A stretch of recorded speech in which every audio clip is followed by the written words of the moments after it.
How to post videos on Instagram, not reel. Hey everybody, welcome back to our YouTube channel. In today's video, you will learn how to post a video in your Instagram account and not make it as a reel. So without any further delay, let us jump right into the process. Start by opening up your Instagram application and get logged into your Instagram account. Now in order to add a reel, tap on plus icon on your bottom page.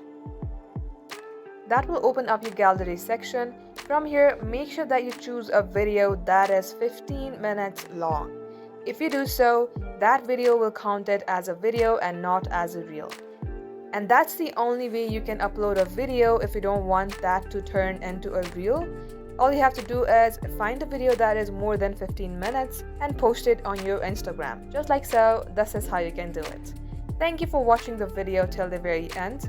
In case you would like to see more videos on this topic, then do comment down below. We hope to be back soon with more tutorials like this. In the meantime, stay updated.